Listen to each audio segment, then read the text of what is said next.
Several Ukrainian cities are reeling after a wave of Russian shelling. Mykolaiv and Odessa have been under constant bombardment since Tuesday. Spain's Electoral Commission has extended the deadline for postal voters to mail their ballots until 2 p.m. on Friday. The United Nations Human Rights Chief says refugees, women and the LGBTQI community are the most affected by populist rhetoric. Danes dominated the Tour de France, with Kasper Asgreen winning the 18th stage and Jonas Vingegaard protecting his huge overall lead ahead of Sunday's finale. Growing disdain in Ukraine for Russian President Vladimir Putin. Mykolaiv in the south of the country has been reduced to mounds of rubble. Residents here have been bombarded by the Kremlin's forces since Tuesday. Dozens of homes have been completely destroyed, and rescue workers are doing what they can to salvage what's left.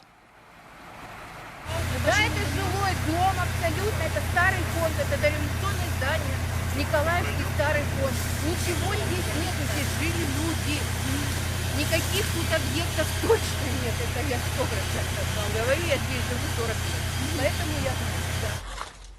Meanwhile, 100 kilometres southwest, the port of Odessa has come under fire for 3 consecutive nights. At least one person died on Wednesday. Beijing, who claims is neutral in the conflict, confirmed that a Chinese consulate building currently under construction was damaged in the attack. Russian state TV says drones have also dropped on cities controlled by invading forces. This apparent Ukrainian attack supposedly targeted an administrative building in the Crimean city of Rozdolna and reportedly left one person dead. A new twist in the run-up to Spain's general election on the 23rd of July. The country's Electoral Commission has extended the deadline for postal voters to mail their ballots. Post offices were to remain open until 10 p.m. Thursday night to give the remaining 230,000 postal voters time to exercise their right, but the deadline has been moved to 2 p.m. Friday. A record 2.6 million people had registered to vote by post, but unions say that, quote, Spaniards tend to leave things to the last minute. He was nicknamed El Guapo, the handsome one, when he began to climb the ranks within the PSOE party in the early 2000s in Madrid.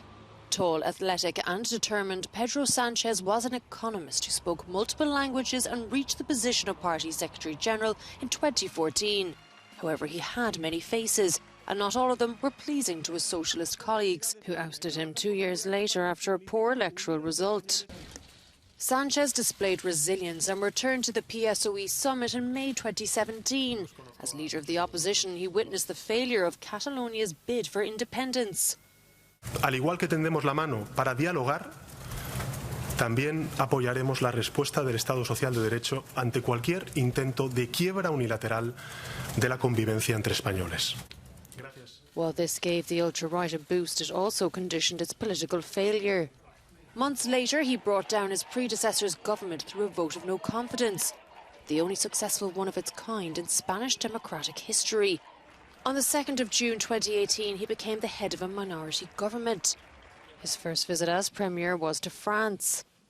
The new prime minister was well liked in Europe, an idyll that he was careful to nurture. But internally, Sanchez had difficulties. Failing to pass budgets, he called for new elections in April and November 2019. Resulting in an alliance with the leftist Unidos Podemos and forming Spain's first coalition government. While the coalition had a distinctly progressive and feminist agenda, it soon had to dedicate its greatest efforts to more pressing matters. The COVID-19 pandemic completely derailed the programme for government, but the cabinet managed to get substantial financial aid from Brussels. En el día de hoy acabo de comunicar al jefe del Estado la celebración mañana de un Consejo de Ministros extraordinario para decretar el estado de alarma en todo nuestro país, en toda España. 2 years later, following Russia's full-scale invasion of Ukraine, his government implemented ambitious labour and pension reforms and raised the minimum wage. Sanchez was often forced to make pacts with nationalists and pro-independence parties, which brought him fierce criticism from the right wing. The opposition did not applaud his reform on the crime of sedition, which had landed many Catalan separatists in prison, with the lesser crime in the penal code. They also rejected the controversial U-turn on the Western Sahara conflict. After the Conservative opposition made significant gains in the local and regional elections in May, Sanchez assumed the defeat of the party and decided to gamble everything on the 23rd of July. He now has everything against him, as he's had many times before in his political career.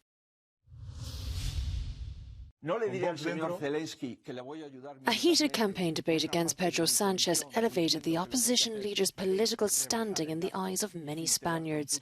Alberto Núñez Feijo emerged victorious against the seasoned head of government, projecting a presidential image that ultimately persuaded numerous undecided individuals seeking a change in direction.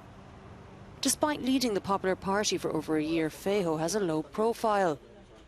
He spent much of his political career in Galicia, heading the regional government for 13 years. Renewing his mandate with majorities, he prevented the local rise of the extreme right. Amidst internal conflicts within the party at national level, Feijo garnered significant attention, projecting a strong image.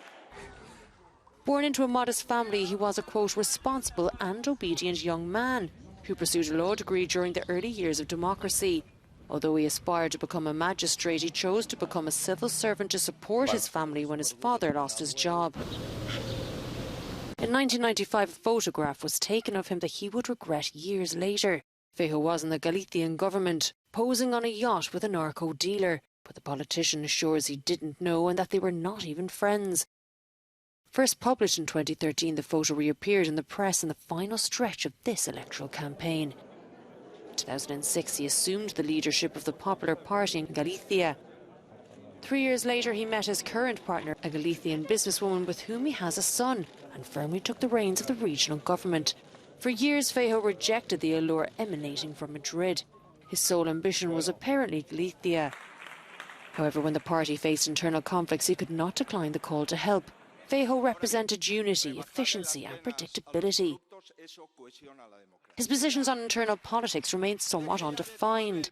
His primary discourse centres around abolishing el Sanchezismo, which he defined as the art of agreeing to do whatever with whomever and at whatever price in order to remain in power for as long as possible.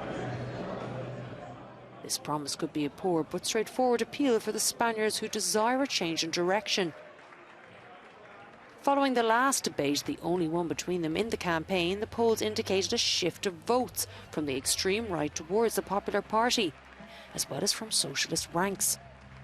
Similar to his approach in Galicia, Feijo called for a majority that enables him to govern without constraints or surprises.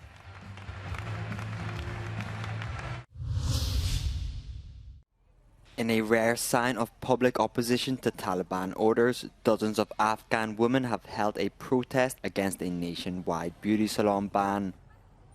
Beauticians and makeup artists along with their clients gathered in the capital Kabul. The women defied security forces who used fire hoses and tasers to break up the protest. The Taliban move has drawn international concern about the impact on female entrepreneurs.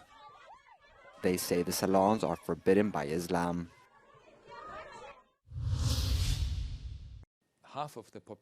The United Nations Human Rights Chief says he's worried about an increasing rise in populism and anti-freedom or rights movements in the world, including in Europe.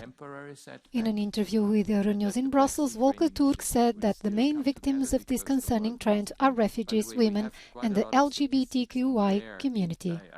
We need to fight against bigotry and populism, because all of it is ultimately about who we are, embracing human diversity and the richness of who we are, accepting who we are, no matter who we love and how we want to engage in our lives. I think we need to respect this. This was the biggest promise from the Universal Declaration of Human Rights.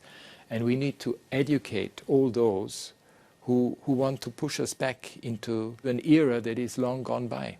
I would like to ask you if you think that the United Kingdom migration bill that has just been passed, somehow to avoid that asylum seekers present their demands in the UK territory, is a blatant disregard of humanitarian law. Well, it's clear that the UK illegal migration bill is in violation of both international refugee law as well as international human rights law. Article 14 of the Universal Declaration of Human Rights talks about the right to seek and to enjoy asylum from persecution. So you have a right to seek and enjoy asylum from persecution. But if that law bars that right, it is a tragedy. What do you think of the recent agreement between the European Union and a country such as Tunisia, which, of course, also was mentioned by United Nations agencies as a country where human rights violations occur? We need to understand why people are moving. They are moving because of human rights violations in their own countries. Sometimes they end up in horrible situations, in Libya, for example, or in Tunisia, where they are pushed back or where it's very difficult for them to survive. I mean, Libya has these horrific detention centers for migrants and asylum seekers. So the big thing and the big ask is, can we not find alternatives to these horribly dangerous routes that migrants and asylum seekers often have to take? Mr. High Commissioner, thank you very much for being with Euronews. Thank you very much. Cyclist Kasper Asgreen has much to celebrate after winning the 18th stage of the Tour de France. The Danish rider was part of an early breakaway and later stepped it up a gear, leaving Pascal Achelhorn to settle for second place, while Jonas Abrahamsen completed the podium. Meanwhile, Jonas Vingegaard has protected his huge overall lead with some jaw-dropping fast riding to crush Slovenia's Tadej Pogačar in the Alps. Thursday's stage offered respite to the main contenders on a flat 185-kilometre route from Montilly to Bourg-en-Bresse. The defending champion leads two-time Tour winner Pogačar by 7 minutes and 35 seconds, with the UK's Adam Yates sitting third.